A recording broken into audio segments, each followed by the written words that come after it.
on this trailer, let's begin on the suspension. All my suspension parts are not bent, not cracked, not rusted through, not welded.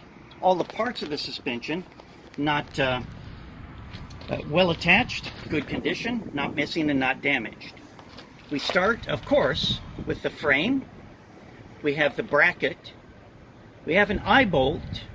And on the inside, we've got the steel and rubber bushings.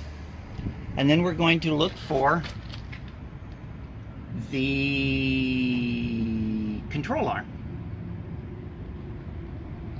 From here, we're going to move and find the best position to view the rest of this suspension.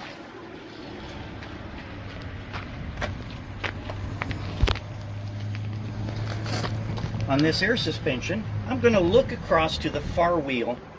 I'm going to find the bellows. Bellows are well attached. They are not cracked, not dry rot. No holes, they are not leaking. The upper bellows support is well attached to the frame. The lower bellows support well attached to the control arm. And then I'm going to look for the shock absorber. It is well attached to frame and to axle, and it's not leaking.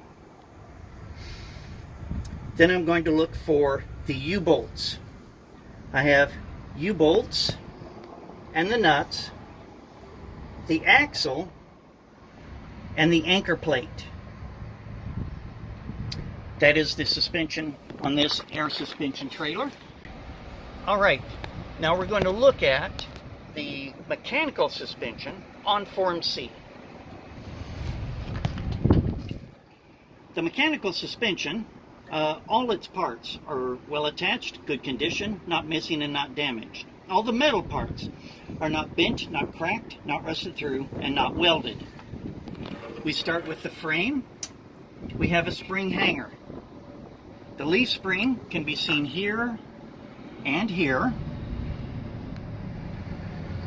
We have a torque arm, the steel and rubber bushings, the eye bolt, and then we have the stabilizer bar.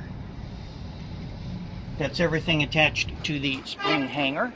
Now we're going to move to the center of the axles, where very briefly we're going to inspect these equalizers.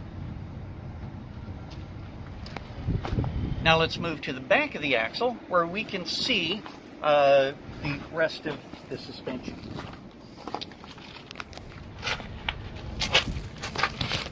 From behind, we can easily see the leaf springs. The leaf springs are not shifted, they're not cracked, and no missing leaves. Then I have the U-bolts, the nuts, the anchor plate, the saddle, and the axle.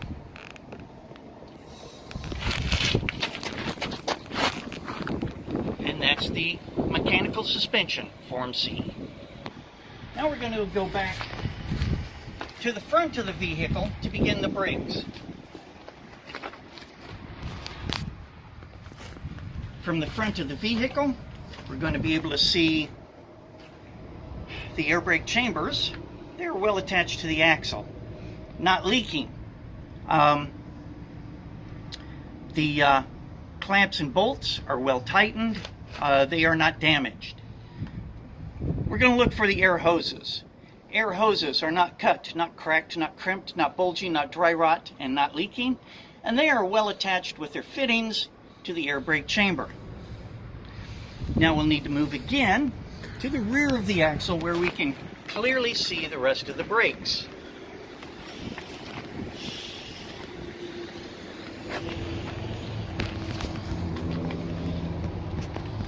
And from this position, we can see the push rod and the slack adjuster. They are held together with a clevis pin and cotter pin. The slack adjuster must not allow more than 1 inch of movement in the system. We're going to look to the inside of the brakes, where we're going to see the brake shoes. They are properly mounted. The brake shoe linings have 1/4 inch of material minimum, and that material is not cracked. And the brake drum Has no oil or grease in the friction area of the brake drum. That is the area of the axle, tires and wheels, suspension, and brakes. From there, we're going to go to the back of the vehicle, and while we're here, we can look at the mud flaps. Mud flaps are in good condition, not cracked, not torn. They are a minimum 1/4 of an inch off of the ground. There's no snow or ice buildup on the mud flaps. And this bracket is in good condition, well attached, and not cracked. From here, we're going to